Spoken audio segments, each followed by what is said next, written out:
Hey, what's up, everybody? I just wanted to please ask everybody sign up to my Patreon, patreon.com, MikeGrib8, just like my Twitter at. It really helps support the podcast, and yeah, I'm really need the help from you guys. I really appreciate everybody who has signed up so far.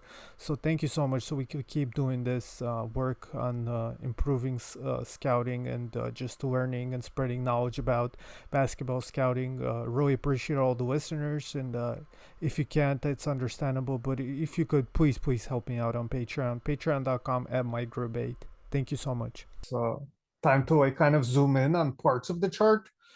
And yeah, to me, it felt like since the most important thing you could possibly do for the draft is like identify the stars, we should talk about stars and like how to find stars and what maybe separates them, whether it's prospects or even like later on, if we could somehow, identify things that could help us find them. I think there's, yeah, pretty much in the draft. I think Mitch talked about this in our episode as well, but yeah, it's pretty clear. Like, if you get the stars right, even if the rest of your board is like shit, like that's like the main thing. So I think that's a lot more draft research, and like people should be putting a lot more time into that period. Like, that's like pretty much everything in the draft is like get the big stars right. And there is some stuff we could talk about right now that maybe is counter to that. It's not like super like simple like that, but yeah. So I felt like we should talk about that. Do you have any like intro thoughts on that or anything? I think just like a preface to this, I think the number one indicator for predicting stars is simply just productivity, right? Just Right. Well, extreme productivity relative to like it seems somewhat intuitive, but I think when you yeah. actually start getting granular with it and look at previous draft evaluations, the players who may be considered busts were not necessarily um as productive or as dominant against the competition as they were presumed to be. So just looking down like a quick list of like the top 15 players in the NBA, I think most of them were uber dominant against the competition that they faced pre-draft. I think it's just focusing on the extent to which the dominance occurred, finding like that threshold where like what is considered extra dominance versus just simply like dominance against that relative competition. I think that may be a good place to start this type of discourse. Yeah, absolutely. I mean, it's pretty like you said, it's pretty self-evident. And I'd say like the other thing, especially is in recent years, seems to be more and more so is like age. Like there's almost Oh yeah, no yeah. players nowadays that will stay past their freshman year or even like maybe sophomore. I feel like I was doing a little bit of research for this, and I think like Miles Bridges might be like the last guy who was projected lottery and returned for their sophomore year. I don't think that's really happened since then, and I don't think it'll happen anytime in the future. I feel like uh, kind of like the culture and the way people like agents and players approach the draft. It's at a point now where everybody kind of has agreed that there's if you're already being projected in like top 15, 20, most would even say the first round, but definitely in that top upper half of the first round, like people just say always just go, like you're not gonna there's a lot more downside than upside at that point for returning to school. So from that perspective, there's kind of process of elimination of the Yeah. it's always going to be almost the younger guys nowadays. But yeah, Oh yeah, wait, the youth versus productivity, like it's very basic, but I think that's the most effective heuristic for predicting star power at this point. yeah, but now we want to get into more detail. I mean, you're Exactly. 100% Yeah. right. But like, yeah, what is? I mean, age. I think I don't know. Like, we could get into like horoscopes or something, but like outside of that, I think Yeah. that's pretty self-explanatory. But like production, I think is a lot more complex because. Especially like back in the day when I first started learning about the draft and really getting into scouting, I think like uh points per game and like looking at production, even points per 100 possessions or whatever, like usage. was really like the main like kind of metric that people looked at. Like not to say like, I mean, people obviously knew that rebounding, everything else was important, but like people valued scoring really highly, and I think people still do, but it's gotten a lot more like complicated, and people like kind of recognize through like different research that a lot of other things are kind of more valuable from a statistical lens. So yeah, and then through the eye test lens, it's kind of I guess to some extent similar, where it's gotten a lot more detailed in what people are looking for, and how people are kind of evaluating these stars. So what do you think are some main like indicators that you've noticed, not necessarily for the best prospects, but for star prospects per se? You understand like the Yeah. distinction, right? Yeah. Yeah.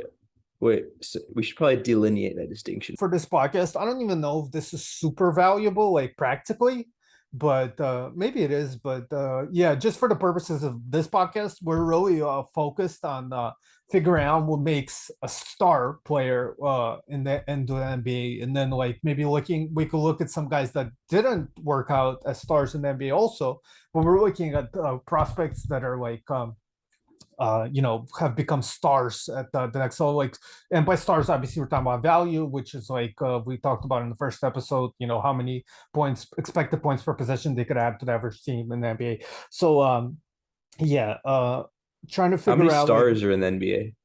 yeah, like we could start with like, what is a star? I don't think that's Yeah. super important to be like mega like precise what that means, how many stars, or how, like stars are players with a expected plus minus of above 4 or something like that. But yeah, it's along those lines. I'd say about maybe like 15-20 guys, I think, is about Yeah. pretty good Yeah, that's delineation. reasonable. Yeah, we could get to a little bit higher and go to like guys that are like perennial type all stars, or guys that are consistently in the conversation for the all-star game, and push it to like 40. Or we could really like zoom in into like the superstars, like the guys that are like top player in a contender status, which is probably like 5-7 guys on any given like era. But I think 20 is a pretty decent number, where it's not too wide, where you're still getting like really high value guys, but it's not so narrow that it's like almost impossible to reliably anticipate if you're going, from the draft perspective, and trying to, project into the future, which is so difficult to begin with. Okay, yeah, that makes sense. Yeah. Um, so yeah, one metric I looked at was 3-year RAPM. What is it? Regularized plus minus, regularized adjusted plus minus, something like that. But yeah, I'm sure people listening to this are familiar with RAPM. So yeah, I just went on NBA shot charts. I know it's not like the most ideal, but I don't like to look at 1 year of those metrics. Like EPM, dunks and threes, is a really good metric, Mhm. but it's only single year. So yeah, that's why I use the NBA shot charts, because it covers like 3 seasons, which just gives us kind of a more reliable sample size, and that's important, especially in the defensive end. And I think it's also kind of I know like defense and offense definitely have they're kind of connected, and they're correlated with each other to some extent.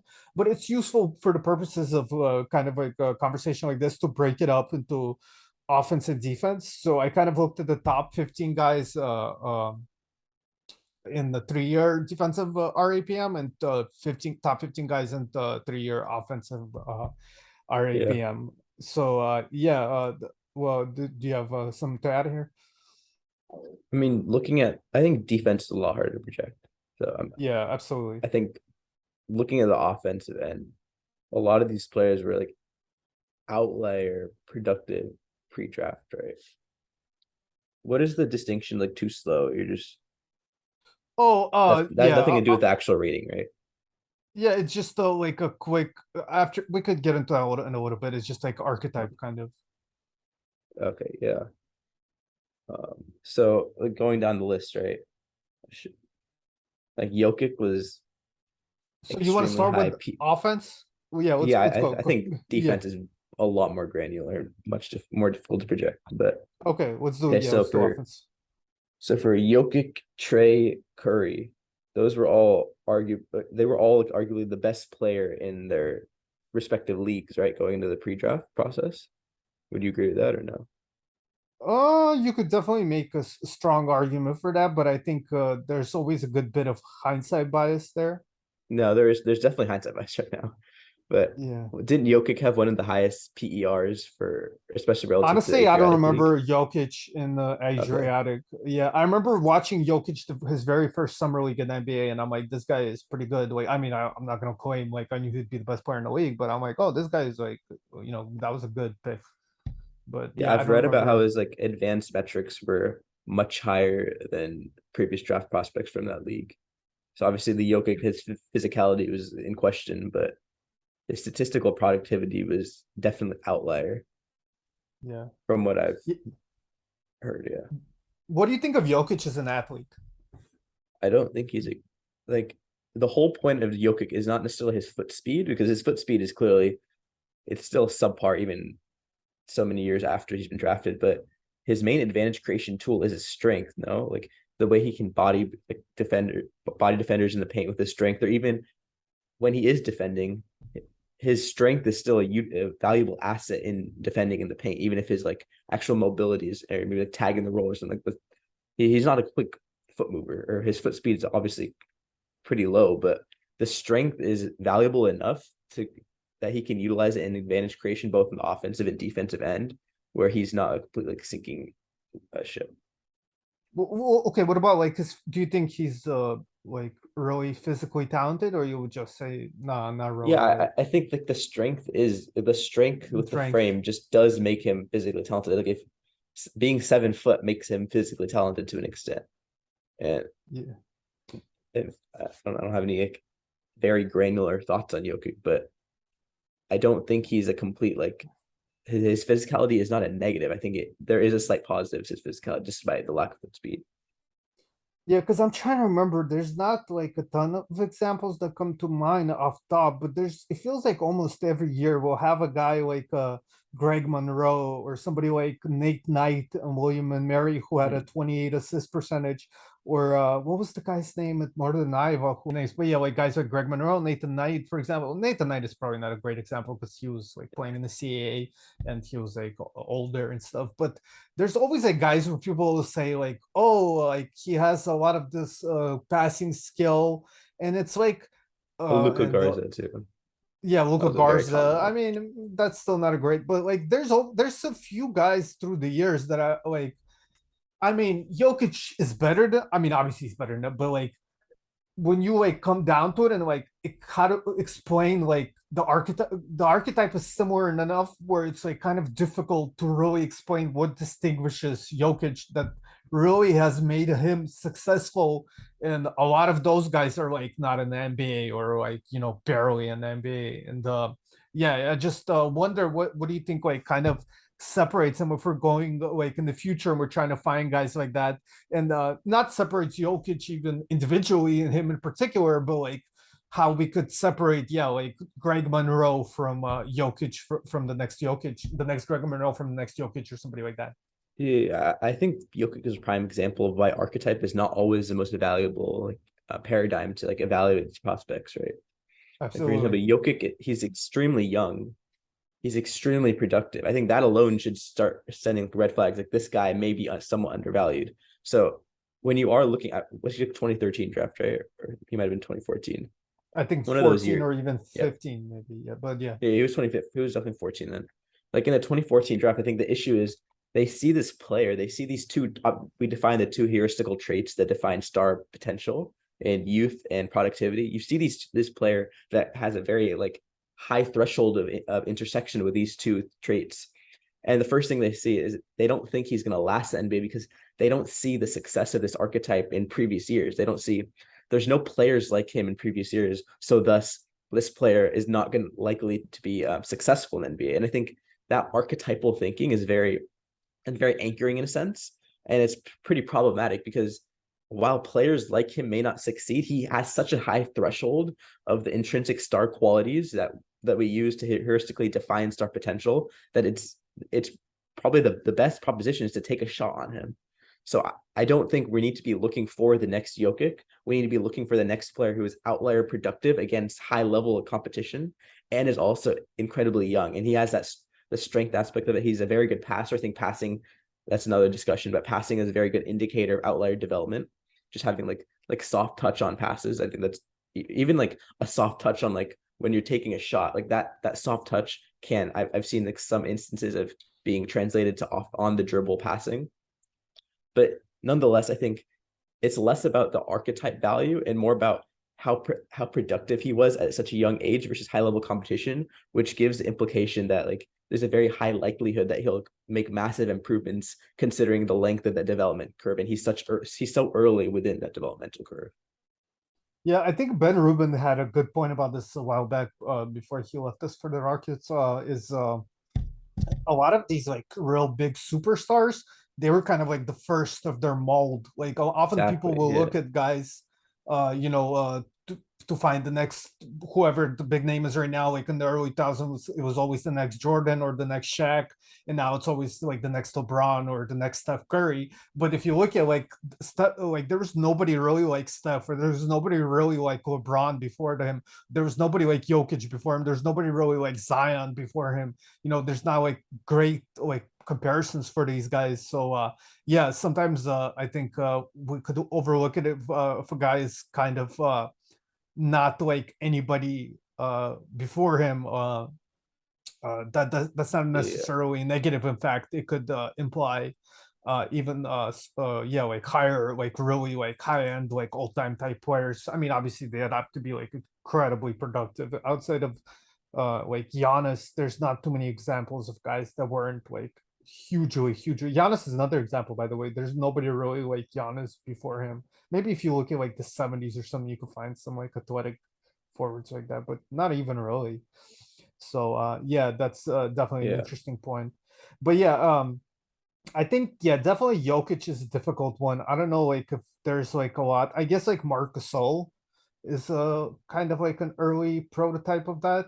So we could find, or like Wendell Carter is a little bit, but that's like more like a Al Horford.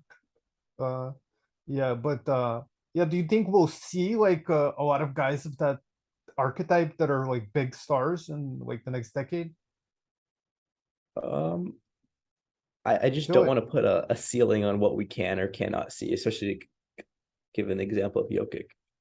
You can yeah. dream up of so many different intersections of like different types of qualities. I think Yeah, I guess it's like a it, weird yeah, question. No, you're right. But I just okay, how about right now? Do you follow like youth basketball, like even pre-college and stuff a little bit?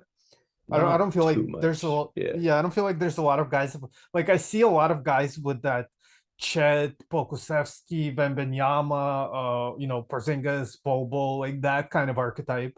And I see guys that are more like Trey, Steph, Mikael Brown. There's a guy coming up. Guys like that, like or I guess like poor man's of that would be like Anthony Simons or somebody like that. Or like Cameron Boozer and even Flag, you could say, are very roughly in the like LeBron, Ben Simmons kind of mold, very, yeah, very roughly. But I don't really see a lot of guys really coming up that are like realistic stars in the Jokic archetype. But that could also be because we still undervalue that archetype. That would be, I guess, yeah, like the kind of counter argument. There is guys like that, but we're undervaluing them.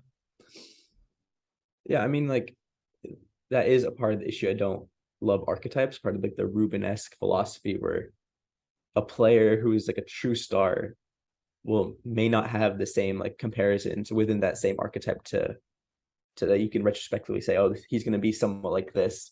So when you make that anchoring bias where you project like a player's high term like ceiling to like a prior player, that it just, I don't think it leads to good evaluation discourse.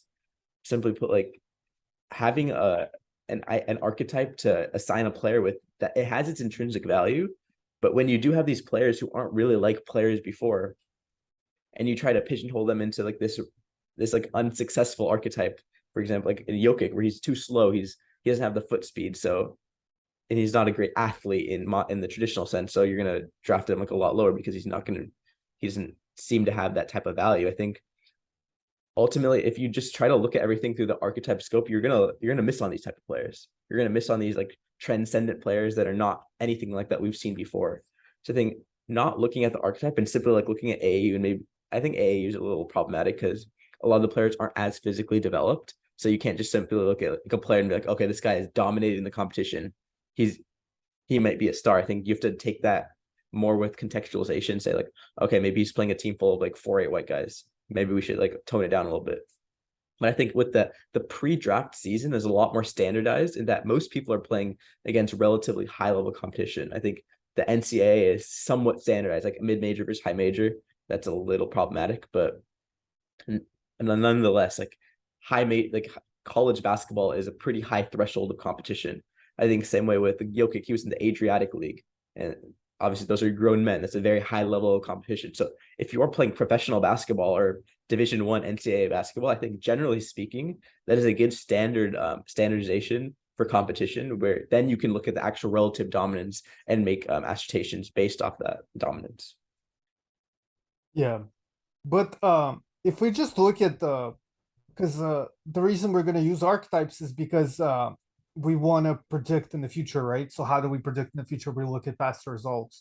I guess we could just look at production, but like right here, we're looking. Michael Beasley had. You could see this, right? This worked. Yeah. All right, cool. Because um, yeah, like Michael Beasley, freshman 14-9 box plus minus. Otto Porter 13-1, Kentavious 12-3, Trey Burke 12-3. Mark Williams, Obi Toppin was older, but still like, there's like obviously there's Anthony Davis and Curry and like Kevin Love, but we don't think Tari Eason is necessarily going to be a superstar. I mean, maybe he will. Well, I guess he's young still, but yeah, like Derek Williams 11-3, Alan Griffin, albeit in smaller minutes, Cole Aldrich as a Well, sophomore had what if you 11. made the maximum height 75 inches? Well, sure, we could do that, but that's what I'm talking about.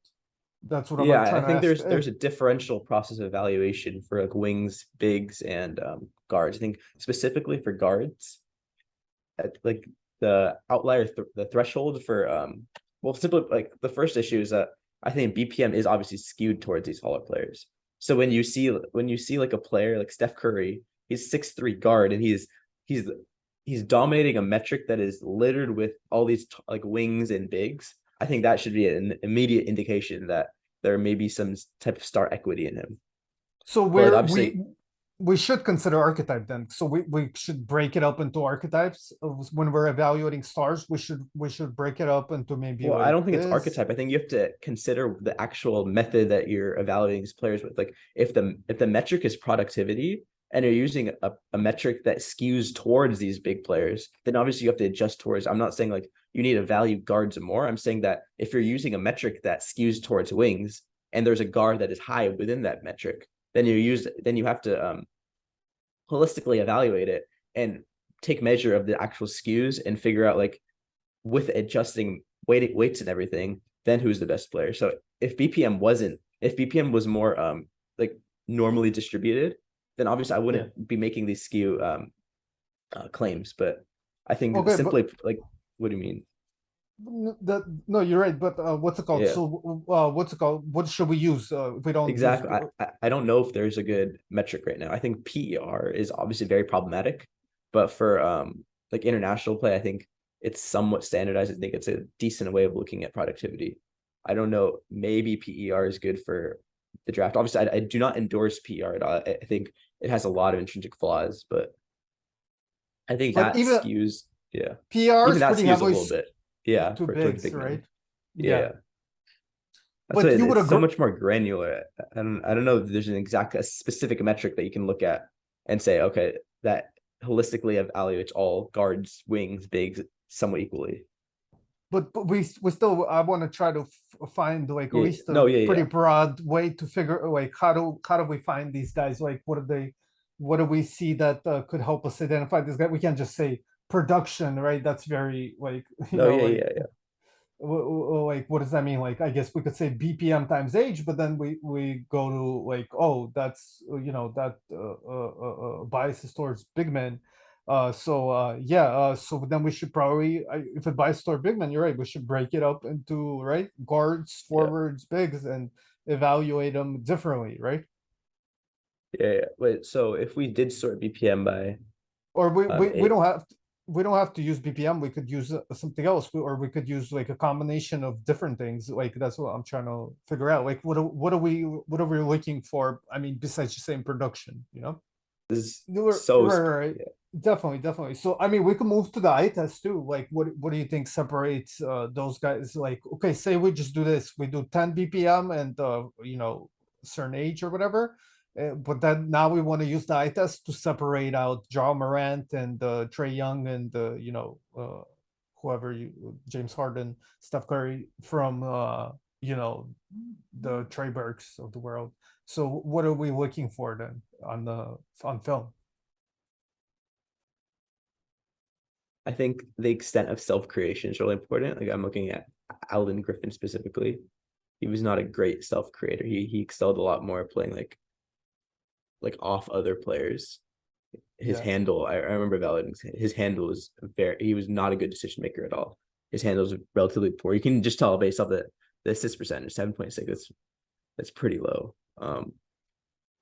Like if I'm looking at Michael Frazier as well, he's a pretty low usage player, low assist percentage player. He doesn't get to the rim very much. He looks to be like solely an off ball player. Like those type of players seem to be easily, um, you can kind of easily eliminate them. I think size Uh, also, right? Because we see oh yeah, Nigel no, Pack easily size. Yeah, and Trey Burke and like physical talent. I guess Curry and Trey Young aren't great physical talents, but Trey Young had a 48 assist percentage. So unless you're like ridiculously exactly. like skilled and smart, 86 free throw, 15 3-point rate, you have to be a pretty good athlete. That's where you get a Donovan Mitchell or Jaw or somebody like that. Um, I think those Ja and Donovan Mitchell are probably the two best athletes on this list. Would you agree with that? Out of the Yeah, not top, very close. Yeah. yeah. What's your thing with Jordan Adams? I've never really like deeply scouted him, but his profile has always been somewhat intriguing. Well, he just had really bad injuries. He had Really? like major like health issues. But yeah, I mean, I don't know if he was like a future like offensive star prospects per se. And I think the issue that comes up with them is they're some of the most like guys that like very widely recognized on the market as having star value and therefore will pretty much certain are pretty much certain to draw maximum salaries. So Yeah. like if you get like one of these guys, you're gonna pay like a ton. And of course, if you have Steph Curry or even like a Trey Young, that's usually going to be a really good deal. But with some of the other guys, like if you go a little bit lower to somebody like Beal, even or maybe a little bit below that, we're talking about like Levine, DeRozan, the guys that maybe derive a ton of value on the offensive end and aren't as good defensively. And then also, I think an important part of this is touch time and like dribbles. I think the touches, like the amount of seconds per shot clock possession that you have the ball in your hands and the amount of dribbles you take, that's another kind of similar metric, this touch time.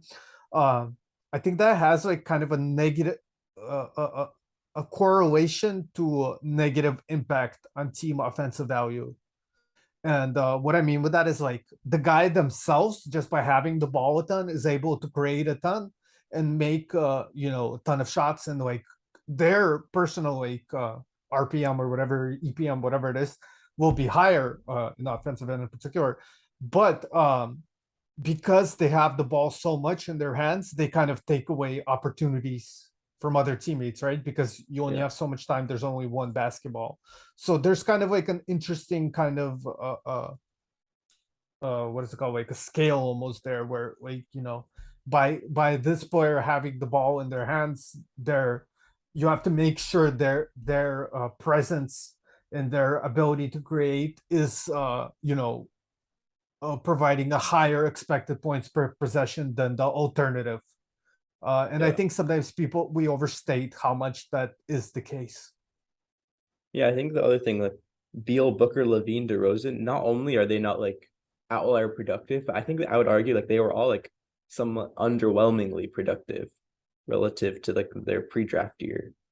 And considering that they're all like somewhat mid-range shot making type oriented players, maybe it might be beneficial to like look more deeper within each of their games and try to like, pinpoint outlier traits or specific athletic, maybe processing traits that they all share in common, and maybe using that within the evaluative paradigms to project these type of like, if it's not outlier production, it would be more like outlier development to become these top 20 like star level players. But just simply looking, like, you cannot project this simply off high outlier productivities, especially within the realm of like art.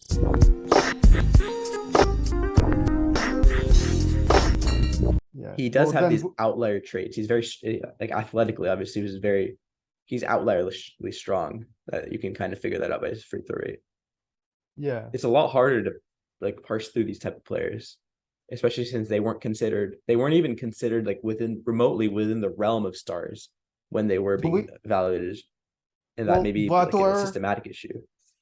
Butler, LeBron, Kawhi, all really strong. So I think Yeah, maybe we underrate, and Harden is very strong for his yeah, position as hard. Yeah, well. Yeah. So I think maybe we underrate its strength.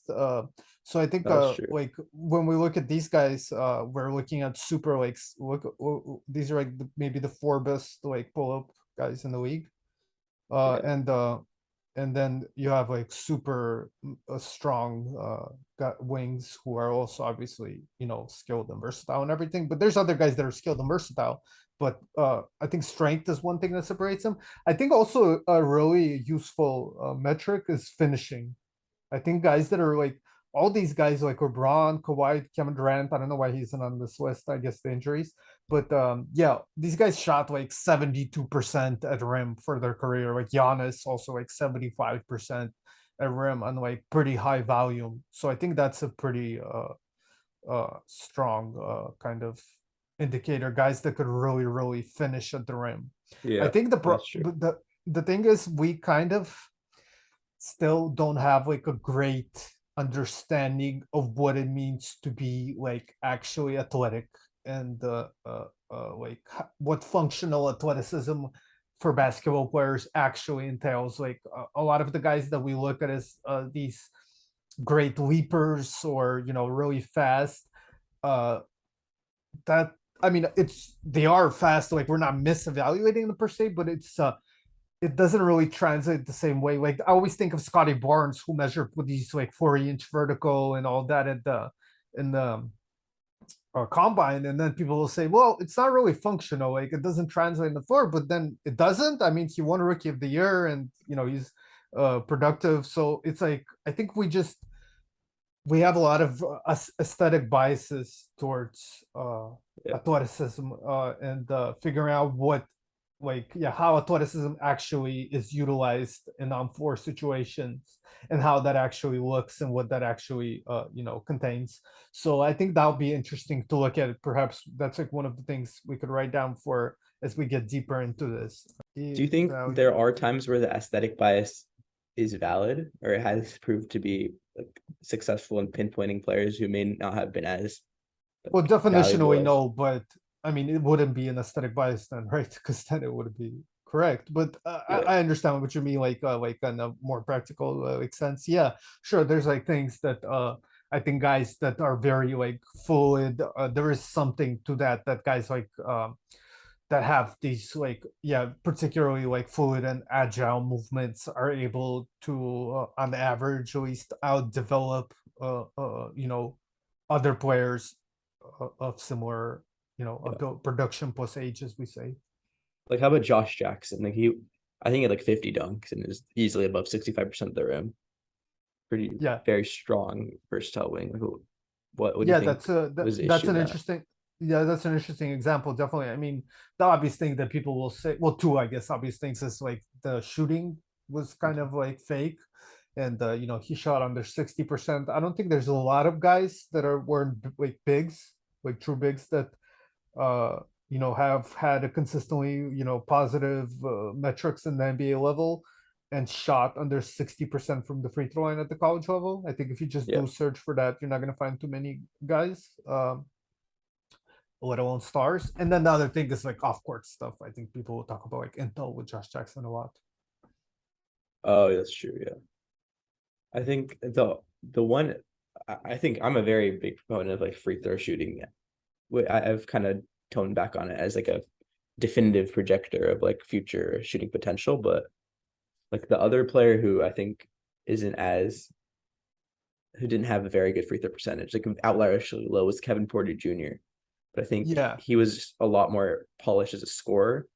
Like the fluid, didn't Josh Jackson have a many like fluidity issues? He's very stiff as a driver. He didn't have the greatest foot speed Josh Jackson, from he that. was decently quick for his size. I wouldn't say he was like the fastest guy, but it was But fine. his flexibility was, especially as Yeah, a driver, he he's was a little bit kind of rigid. Yeah, a stiff. little bit. Yeah, Yeah. yeah, a Do you little bit. think that? Not. I wouldn't say it was like a big. Maybe that played a part. I would have to think about him. Like, I guess he's not as fluid as Jimmy Butler, maybe, or like LeBron. But I would say Kawhi is kind of rigid like that also. Yeah. But then, yeah, you have to factor in all the other aspects. How about Kevin Porter Jr.? If we're Yeah, talk about the fidelity of free throw shooting, yeah. But that's a decent example. I'll say first of all, Kevin Porter. What's it called? Is he a positive NBA player? We're not really sure yet. But that's even true. Yeah, let's say he is he'll have like I think 40 total attempts. How many attempts did he have? I don't think it was that many. He 46. was yeah, he was hurt throughout that season and kind of went in and out of games a lot and that sort of thing. I think with that like under 50 total attempts and all the like, you know, yeah, I think we could that could kind of discount it to some extent, How about considering he AAU had. stats for Josh Jackson and Kevin Porter? Like, did they both have poor free throw shooting in AAU That's as a good well, or that's a good question. We could look that up right now since we have some like time here. if you like they were both decent 3 point shooters, but Kevin Porter Jr. was like sub 50% assist rate. So assisted rate on those threes. So like if you're self creating a lot of threes at a pretty high rate, then you can Exactly. like Yeah, yeah. he had But a lot even of Josh, yeah. But he that's had kind of like other hindsight shooting. bias a little bit. Like Josh Jackson had like 150 long twos, and that was like 15% assist rate. And That 82% assist rate on threes is not a bad mark. That's pretty good, generally speaking. yeah, I mean I don't have to hindsight bias because I remember them at the time. So what's it called? Yeah, Yeah. with Josh Jackson, I definitely thought his mid-range jumper was underrated, and I thought he would be able to shoot you know, from the mid-range to some degree. I think I underrated his mechanics also, both of them actually, in that You sense, where underrated? yeah, the shooting mechanics, I was not into shooting mechanics really much back then, especially with Josh Jackson. I knew very little about shooting mechanics because I was just starting to do this. And yeah, I think nowadays I would have taken that into account a lot more. And Porter, I wouldn't say his shot mechanics are amazing, but they're pretty solid. They're pretty good enough. It's like from what I remember, pretty like single motion shot.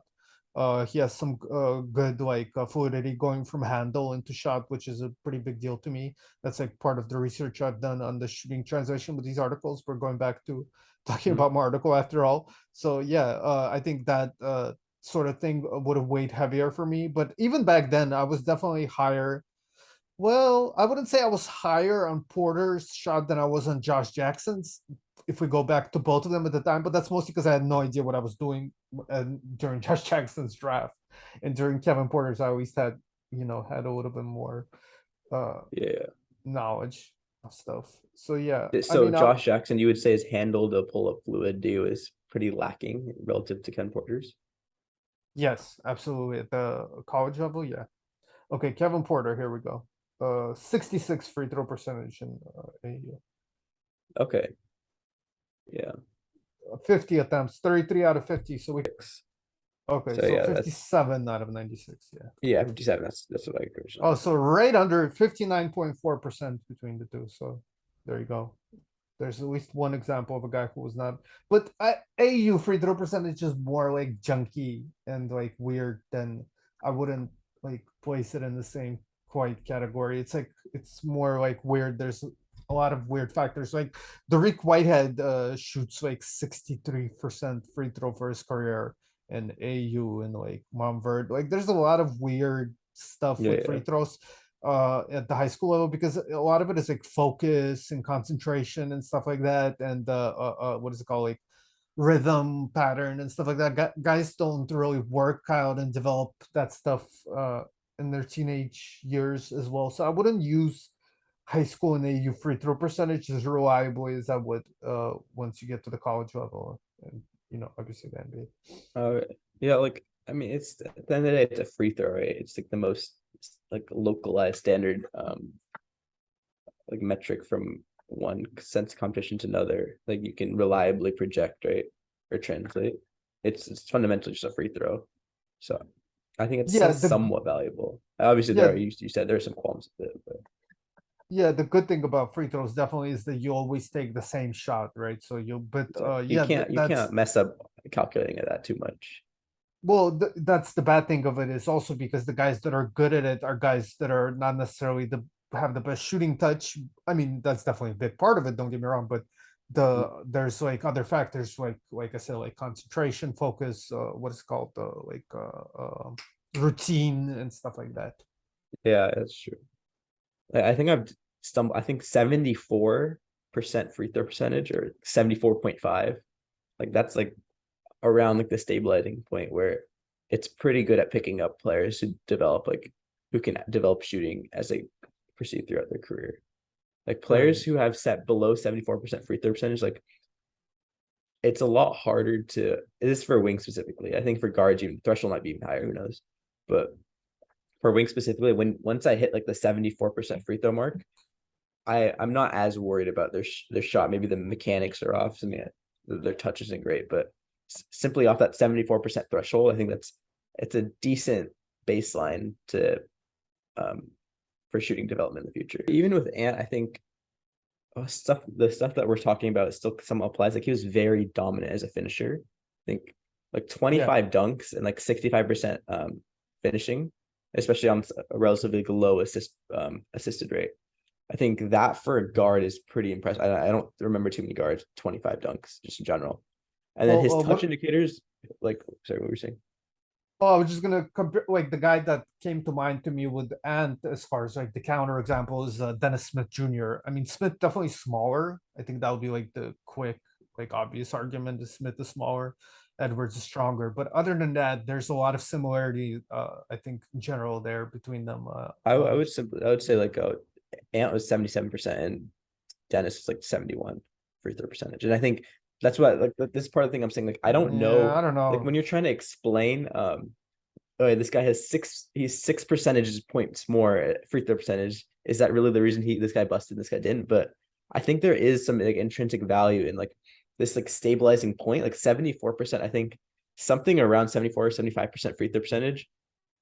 I don't know why, but there is a phenomenon where players with a little below that and players a little above that threshold, there's a pretty significant difference in that in differential outcomes. So I think 77% free throw percentage, especially with that volume of like he shot like what 12 threes per 100. I think combining those two metrics it does indicate like a somewhat baseline level of touch where you're confident enough to take that high level that number of threes with 77% free throw. I think that easily sets him apart from Dennis Smith Jr. I think the 3 point volume is more fair. I don't know. The free throw percentage being like 71 versus 77, I'm a little more skeptical, but maybe you're onto something. I don't know. Yeah, I'm definitely if you that's have just what more I've noticed. Yeah, like I if you don't provide think 71.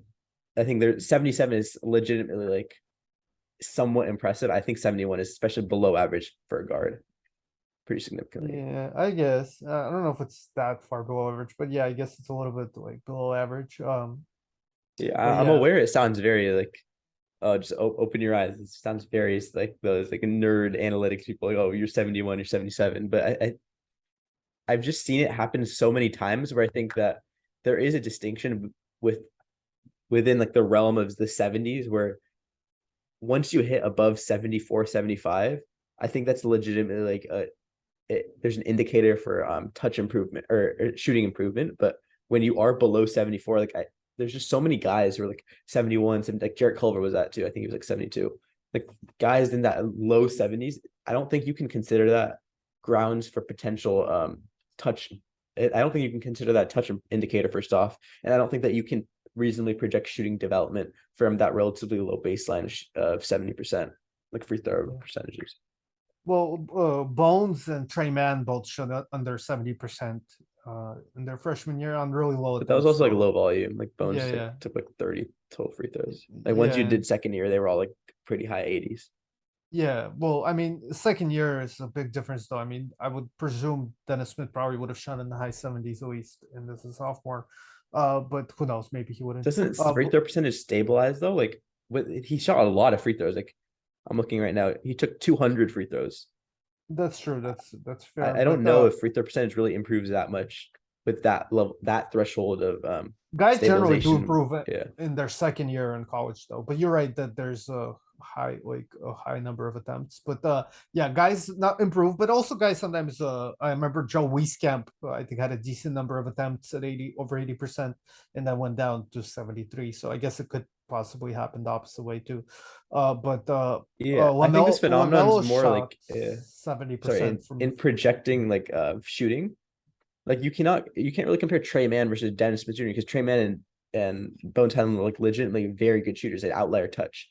Like the Bones Highland was taking like 3 steps behind the 3 point line, just like chucking up threes and making them even his freshman year. And yet Dennis Smith Jr. He clearly had a shooting issue. He had a very like large hitch in his shot. He did not have great Well, touch. that's His fair, but I agree with yeah. that. That's I'm just saying the free throw percentage on its own. I'm Oh yeah, skeptical of. no. I think Yeah. the issue with free throw percentage, you have to be very contextual with it. You have to compare Dennis Smith Jr. and Anthony Edwards both had somewhat shooting. They had shooting concerns, and then when you use a free throw percentage to like stabilize, you use a 3 point volume to stabilize. Then when you make the comparison, Oh, then it becomes a okay. lot more comparent. Yeah, I'll agree with that. Yeah, yeah, yeah. I that's don't want fair. to say Yeah. like the widespread utility of free throw shooting. Like it's very contextual, context dependent, but Yeah, within I this just don't want to specific, say yeah, that. yeah. Yeah, like No, yeah, yeah. 71 versus 77 No, yeah, itself yeah. is No, like a I 100% agree with huge, that. like, yeah, Yeah, like difference. yeah, yeah, Yeah, but yeah, yeah, yeah. If you add other stuff, I definitely agree yeah. that and on top of that, that there is also in the low 70s versus high 70s. That Exactly. definitely Yeah. adds, somewhat significant. Yeah. Among defensive players, we still have a ton of bigs like Gobert, Brook Lopez, Marc Gasol, Wendell Carter, Capella, and Bede. But it's interesting. First of all, I noticed that the bigs, at least in recent years, in these last like 3, 4 years, Mhm. they tend to lose a lot more value in the playoffs defensively than Yeah. Yeah. some of these guys like a Caruso or a Paul George or a Draymond or a Giannis or somebody like that. Bonga is just a small minutes outlier. But Yeah. and then or even like Bazemore did better in the playoffs, or Tatum definitely did better. Covington, I think that's an interesting guy who got a lot of crap for his playoff performances because supposedly he wasn't as capable of switching or something like that. But if you look at his like overall like defensive numbers, like plus minus, and his defensive impact in playoffs over his career, it didn't actually drop that much, and he pretty much stayed the Mhm. if you adjust for competition level and that and stuff like that, everybody obviously drops in the playoffs plus minus because of competition level. But outside of that, like he kind of stayed relatively consistent. And like his last playoff was it last year or the year before? I forget, but I think it was the year before last. Um, he was actually like a huge positive in the playoffs, and I think there was a series where James Harden really made a ton of really really difficult pull ups over Covington, and I think Covington got a lot more criticism than he deserved for that. Like people just like called it as bad defense on him, but when really it's just like unstoppable shots. But yeah, and so guys, I think with guys like this, are and Giannis, Georgia, and Draymond, I think those are the guys that are like kind of the defensive stars of this modern era, like a Jonathan Isaac if he was healthy. Um, so I think those are the interesting guys to look at when you're evaluating stars defensively, and I think these guys have a ton of value also from a CBA contract standpoint because these guys don't. Well, I mean, Tatum is an offensive star also, but like Covington or like Cam Bazemore, these guys are often underpaid and don't have as much of a market value, so you're able to acquire them. Like Caruso, maybe the most underrated player in the league as far as like market versus Yeah. production. So yeah, but the problem with these guys is often they're not able to replicate their production year to year. Like you'll see like a Gary Payton the second having this like incredible defensive value last year, but never really before that. And a little bit skeptical that that will continue. And definitely if he's is he still in the Warriors? Oh, he's on the Trailblazers, I think. Yeah, so definitely like on a different team. I'm kind of question whether he'll be able to repeat anywhere near that type of value again. But Alex Caruso, interestingly enough, has done that, and so, I think definitely guys like Giannis and Paul George and Tatum that are kind of more athletic and a little bit bigger, and versatile or Covington even are able to kind of replicate that more reliably. But it's still definitely difficult Yeah. to kind of pick these guys out because McCall Bridges, for example, was incredible defensive player at the college level, but he's solid now, but he doesn't have like this really high end defensive value like some of these guys. Maybe like I'm just conjecture, but these players are like high off ball players, or they can make very good smart rotations. I think there may be some type of like underlying maybe mentality trait mental trait between like how much you can like process the floor like as a passer versus like actually anticipating those passes like in terms of like defensive awareness. I don't know. I just see like Uh, all these like these players like Ben Simmons would be a very good example. Like all these players are very good passers relative to their position, especially productivity wise. I'm specifically for the wings, like Caruso, Paul George, Ben Simmons, Draymond, Bazemore, Tatum. Those are all very good passers for the position, like above average by a pretty significant threshold. I don't know if you agree with that. yeah, I suppose. I mean, yeah, I guess they did have.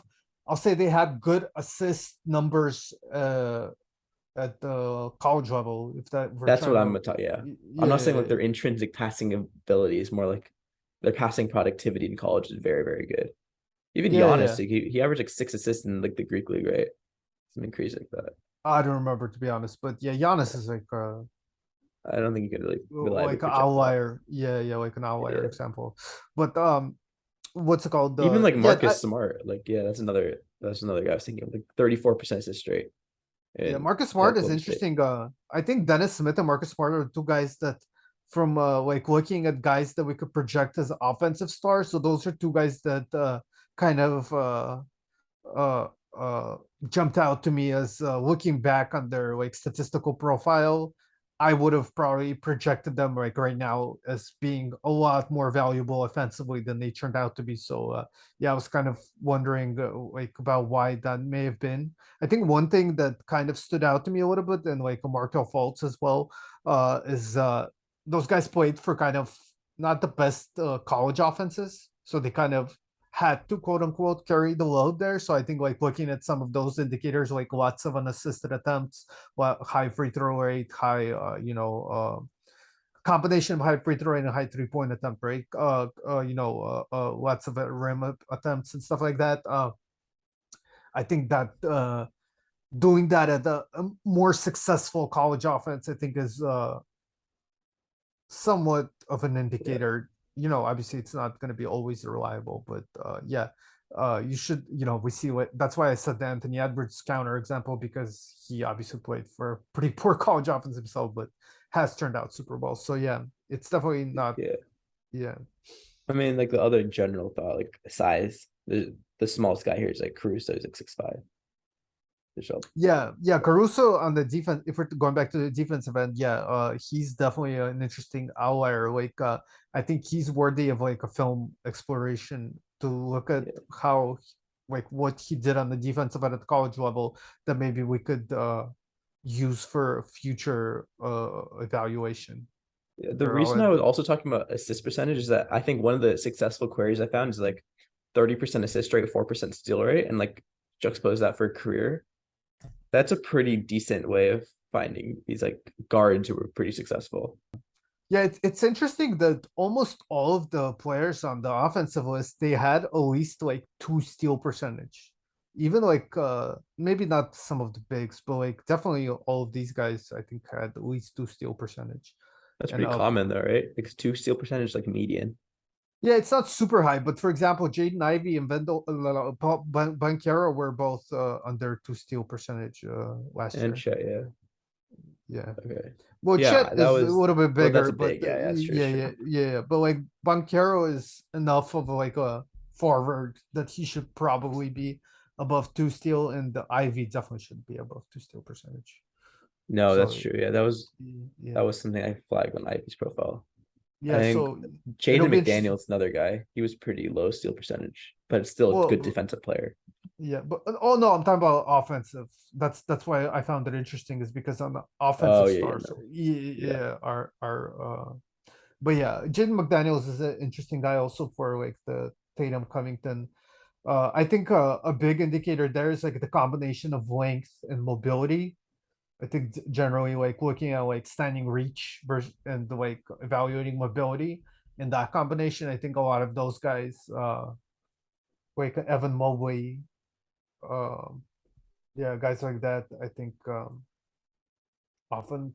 The Mobley thing, he's a very good passer for the position. I do think there is some correlation between like the extent to which you were a passer the position with like your defensive productivity, and then using that holistically to project the future defensive potential. I think I think there is decision some, making, yeah, but yeah, like yeah. passing is obviously like a I'm big part of passing is the that. main proxy of that. Yeah, Yeah, yeah, yeah. I agree. and like using stocks as a way to project this, it is somewhat problematic, but I think it is pretty reliable to an extent. I think what's a lot less reliable is on-ball defensive evaluations. I remember like a Malcolm Brogdon was considered like one of the best, like the best college defender in the nation.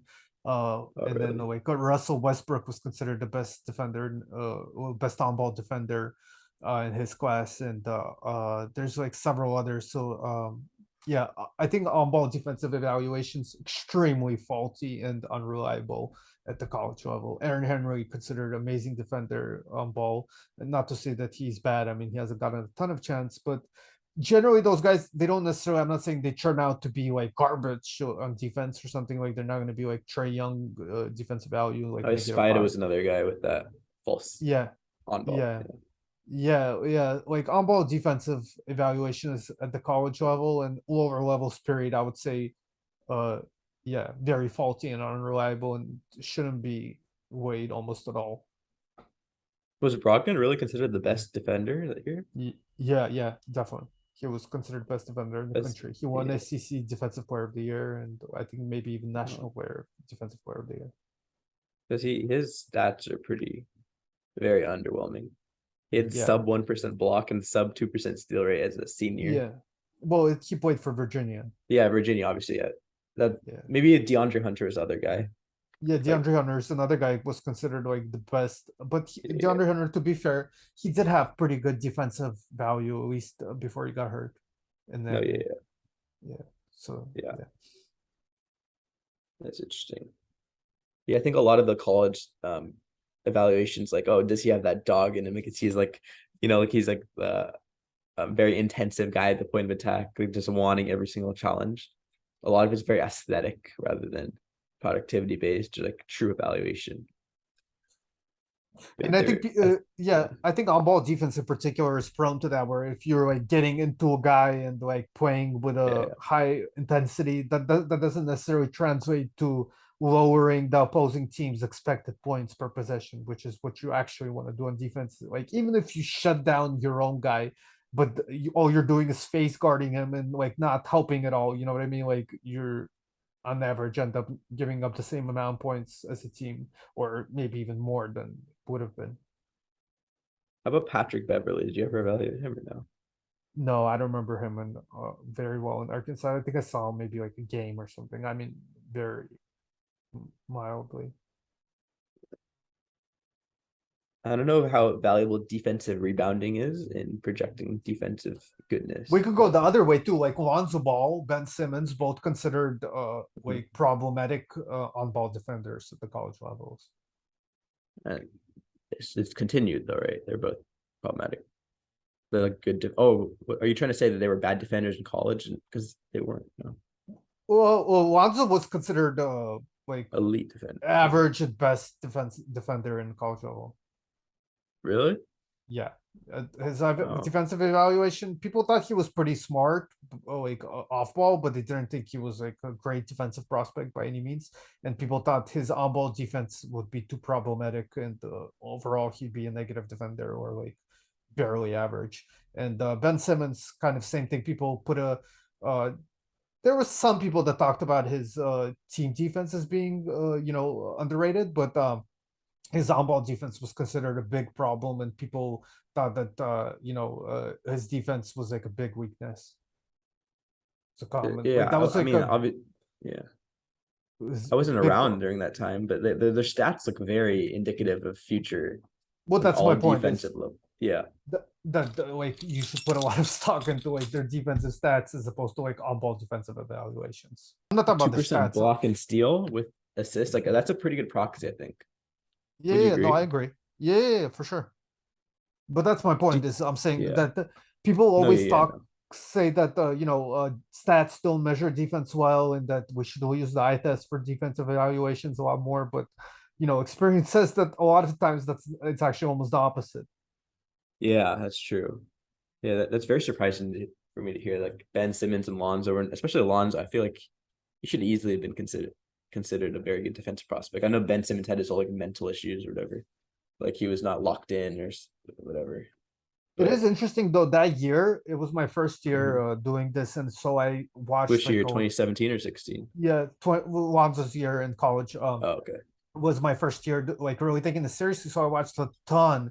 And what I did that year is I tracked every defensive possessions that I watched almost, and I would give like a player a rating of like positive one Yeah. two three or negative one two three for like every possession. I mean, so a lot of possessions when they don't do anything, I just not do any Sure. not rate anything. Yeah. But like if they're involved in any way, I would give them some kind of rating.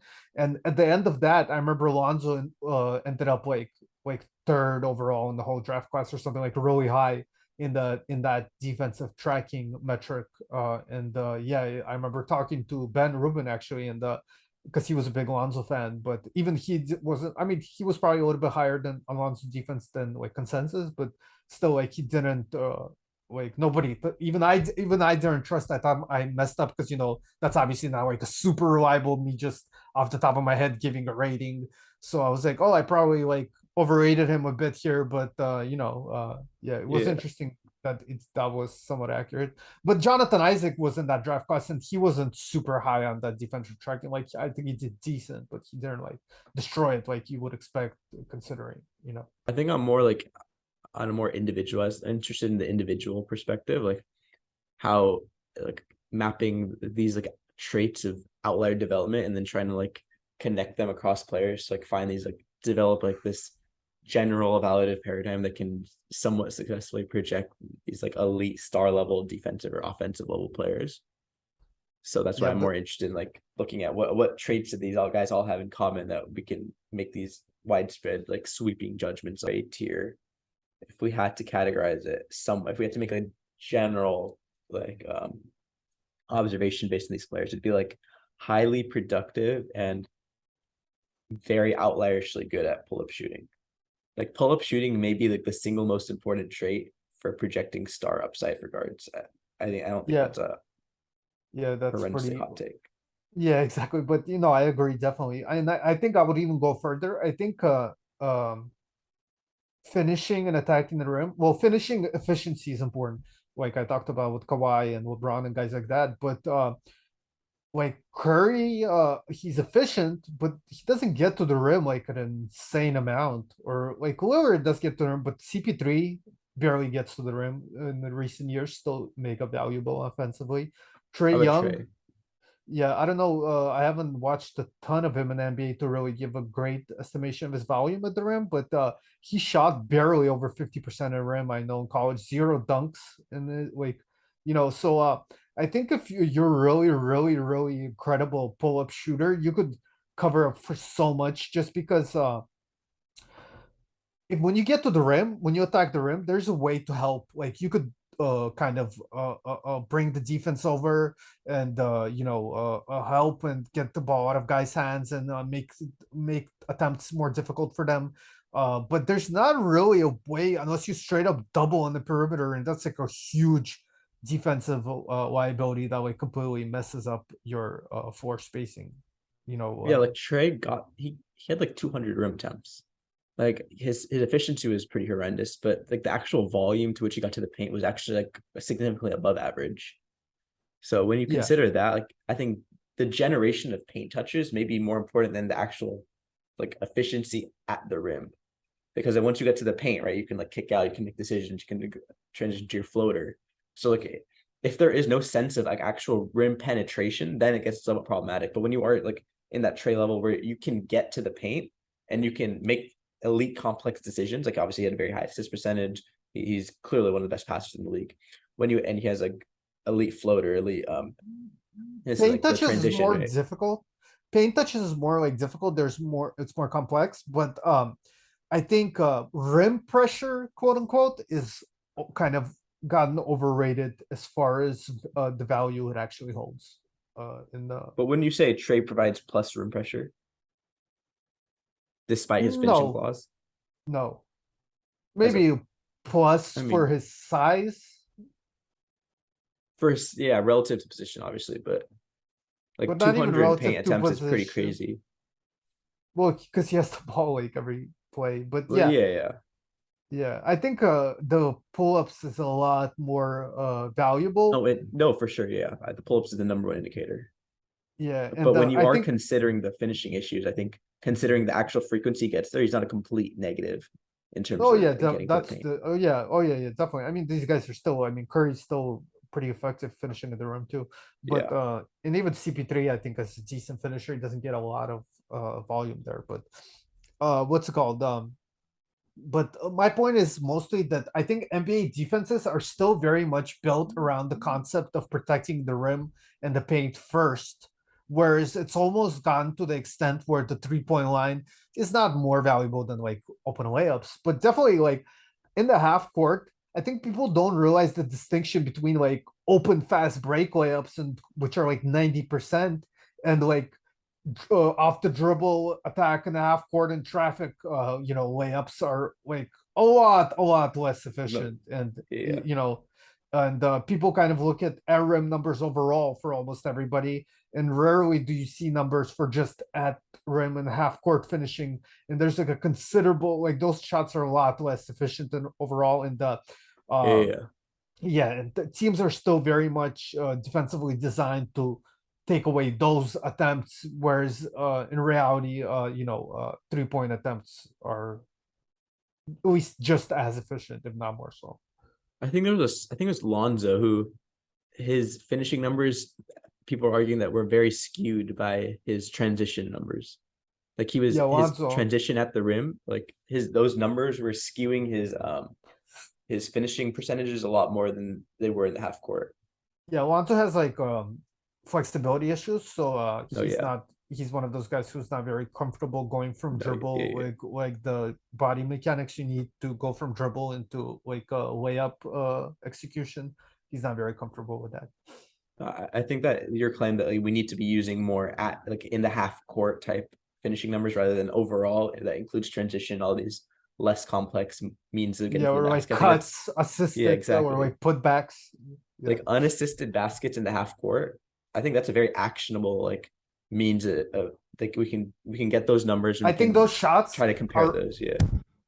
the value of those shots under the current rule set is highly overrated, but that sucks and it shouldn't be that. I think though, in fact, I've long had like a Mm, idea and like a hope that's never actually going to materialize, but that those shots somehow become more valuable and like some of those shots like if you take at least two dribbles without turning your back to get from outside 20 feet to within yeah. 10 feet with all 10 players on the court, those points should be worth like 3 points or 2.5 points or something, whatever. Like in an ideal world those shots would be worth more because I think that's good basketball and that's like how basketball is supposed to be like, and it's part of the reason why like I kind of hate threes. I don't actually hate threes, but like there's a lot of criticisms I have about threes. But under the current rule set, I think those types of shots and attempts are pretty highly overrated as far as their actual value they bring. And defenses are too aligned to defending those types of attempts than they actually should be. No, I agree with you. Yeah. So like if you look at this holistically, it would be players who can like make their own in the half court, and then combining that with the sense of like these are all elite passers. I think that's obviously initial threshold that you have to clear. Be elite if you're a point guard, you have to be elite passer, whatever. I mean, And then even so if you're for on the offense, if we're looking at offensive stars, I think almost all no, they're these all guys. yeah, Yeah, I exactly. guess That Booker and Beal, you have like some exceptions that's here. what I'm saying. Like with Booker, Beal, DeRozan, Levine, like those were all that tier is such an outlier tier, not only in like productivity, but their just traits are just so much different than all these other players. So I think maybe Yeah. that might imply that the skill set itself is not as valuable. I don't know, but Yeah, I I think also there's a whole different study in that. yeah, real quick, I have this weird esoteric theory I've long had, and I just figured out how to kind of explain it. Is Yeah. guys like this, often Levine DeRozan, are all very poor defensively. Maybe some of people watching the podcast saw this, but I have a theory that this type of mid-range shot making kind of changes the rhythm of the game, the way guys move on the floor and kind of interact, and the physicality and stuff like that, and Hmm. allows opponents to also shoot a higher percentage on some of these like long twos and shot making type of attempts. So that's why I think a lot of these guys like a Beal, Booker, DeRozan, Levine are all very poor defensively historically. I think definitely they're not great defenders to begin with, but I think also their offensive style kind of changes the rhythm of the game to allow for more efficiency in shot making on both ends. That's interesting. Yeah. I can't validate or invalidate. That sounds very interesting. I want to look at that more. That kind of Yeah, makes there sense actually a little bit. there's an interesting example on the Yeah. team wide level. The Rio Grande Wipers from about 10 years back. Maury back then was experimenting for how many 3-point attempts he could push teams to before like the 3-point attempts, that old adage about like how many 3-point attempts rate is Hmm. like the line of where they become not as Yeah. valuable anymore. So those Rio Grande Vipers were like shooting like threes every possession almost, and they had like an insane like 130 offensive rating, but they also were by far the worst defensive rating in the league too. And I think some of that could be explained away with, if you have a bunch of guys that are great offensive players, like what are the chances they're also talented No, defensively? yeah, yeah. It's a personal That's kind issue. of a yeah, Yeah. that's kind of like the argument with these guys too to some extent. But yeah, I just think yeah, that type of style when you're constantly like just taking jump shots and like looking for jump shots and effectively making shots, it kind of changes the overall rhythm of the game. You play a more up tempo and kind of relaxed, less physical kind of pace. And not necessarily pace as far as like the speed of the game, but just not the amount of possessions per se, but like just the way you move around and the way you interact with players and stuff like that. Like I said, becomes like kind of less physical and allows for kind of easier, less contests and easier to get off shot attempts and stuff like that. No, that makes sense. But yeah, The but like the passing, generally speaking, I think that's just but yeah, even for defense and offense. I think the hidden value of defense of awareness and decision making through the proxy of passing. That's something like I wasn't as aware of going into this podcast, but I think there's a greater value on that. And even like the another thing I've done recently is if assist percentage is a very good indicator of busts. Like if you straight up just put like players who are under 6'10" and assist percentage under like 9, you yeah, just have a list of absolutely. yeah, you just have a list of busted there. Assist percentage, if you like lower the assist percentage, like the concentration of bust just grows greater and greater. Like eventually once you hit like under 7, like the only player who's like under 6, who's like 6'9" or below and has an assist percentage under like 8, like the only good player was like a Bam. That's it. And you can go into and the issue with Bam is that he ended up being a very good passer. He was just limited by the constraints of the Kentucky system. But Yeah, if you have and a also low he's like assist a percentage, mega yeah, athletic big also. But yeah, exactly. Like low assist percentage that might be the best indicator for busts, especially if you combine that with a lower free throw percentage. Like if you're a low free throw percentage, a low assist percentage, and you're not 6'10" or above, like that's a very very high indicator of bust potential right there. yeah, So I because think I think just people yeah, people overrated the amount they could kind of fix those things, and yeah, people kind of I think it's gotten better in the past 5 years, like with the draft Twitter era and like some of the analytics research and stuff. But definitely in the past, like guys like Derek Williams and Michael Beasley, people Yeah, kind Derek of Williams is the first one. people used to place a lot of value on the execution of passing and kind of just learning the reads and but like teaching guys how to execute passes, like make left-handed Yeah, passes, use overhead passes, whereas passing has a lot more to do with feel and recognition and awareness, and not as much to do with the ability to execute is fixable, and guys do get better at that, but there's only so much of a ceiling to that yeah, yeah, yeah. as far as development.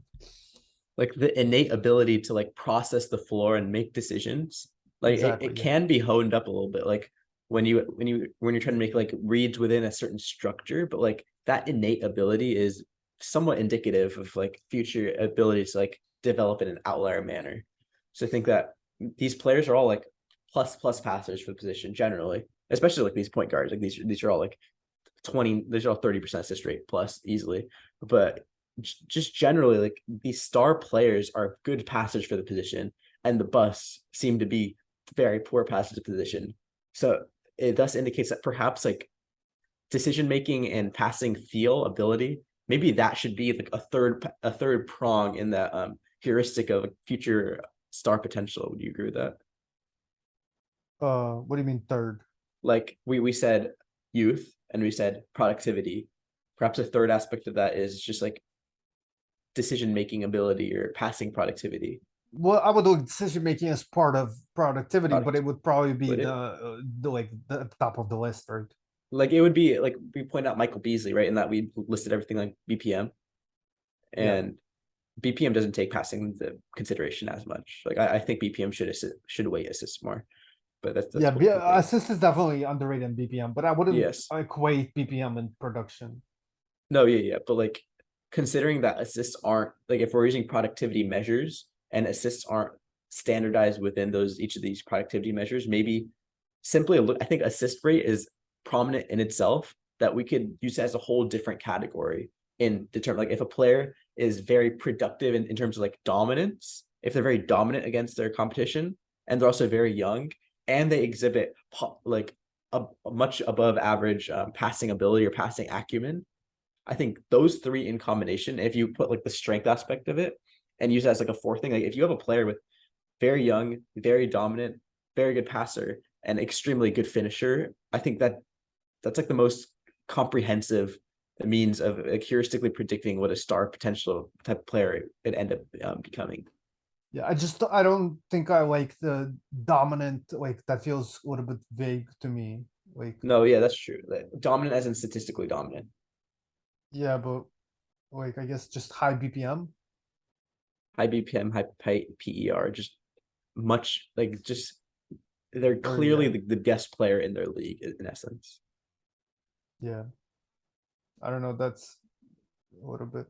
I mean, I guess the passing. I just feel like the passing is more clear, and obviously the age is very clear. But Yeah. yeah, I feel like we could say maybe they have a ton of unassisted makes or something, a ton of unassisted makes at the rim and from three or something like that. Ton of unassisted Yeah. make.